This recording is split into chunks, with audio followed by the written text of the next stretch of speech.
What's up, Mami? And me! Samahan nyo kami ni Bella sa aming day in my life dito sa probinsya. Kapag umaga nga ay maraming tayo dito sa paligid ng bahay namin. Diyos ko, day!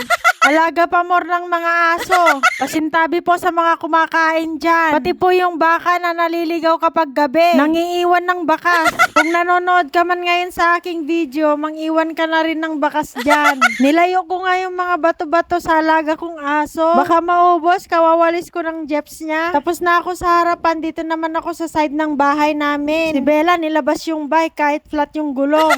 Nakarating na nga ako magwalis dito sa may kusina banda. Yung walis ko natatanggal pa isa-isa kaya nahihinto ako magwalis. Ang liit pa ng walis ko, pasensya na po.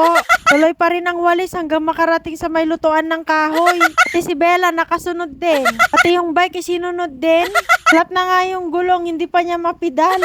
Hindi po talaga marunong si Bella magbike. Tinuruan ko po siya dati, sumakit yung balakang ko.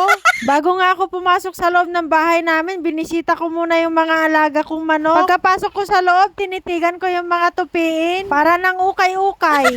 Sinimulan ko na itong ayusin.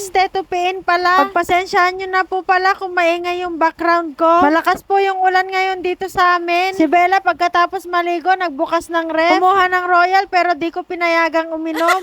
Nilabas ko yung mga tinapay ni Bella sa ref, nilagay ko sa timba. Lalaki po yung bill namin kapag maya-maya kumukuha si Bella sa ref ng tinapay. Sa timba ko po nilagay para hindi mahanap ng mga pusa. Hindi ko po pinainom si Bella kanina ng Royal kasi manananghalian na po kami. Pananghalian namin, ininit ko yung nilagang baboy, tira namin kahapon. Pagkatapos namin kumain, umalis kami ni Bella. Kahit mainit, geng kami ni Bella.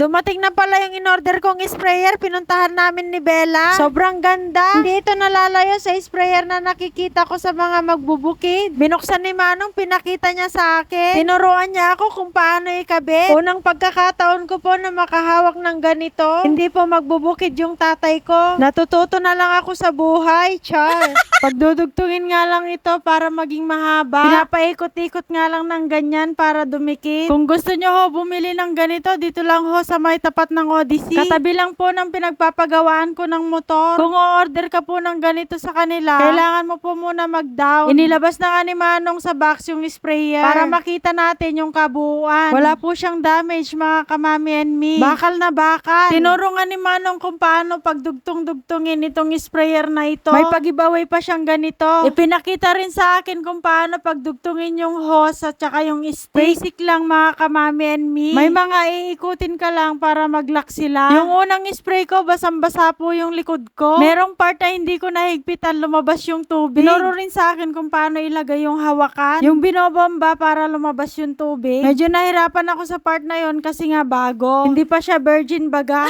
Nahirapan ako dun sa butas niya kasi masikip pa. Kali dun kasi sa butas, ilalagay mo yung lock. Naging maayos naman yung paglalagay ko ng lock. Nagamit ko na din pang spray sa mga damo. Paunti-unti na nga nakikita ko na naninilaw na yung mga damo. Ibig sabihin, bumibisa na yung in-spray ko. Gumamit ako ng 2,4-D. Hinalo ko nga lang sa tubig pagkatapos inalog-alog ko lang ng konti. Baba!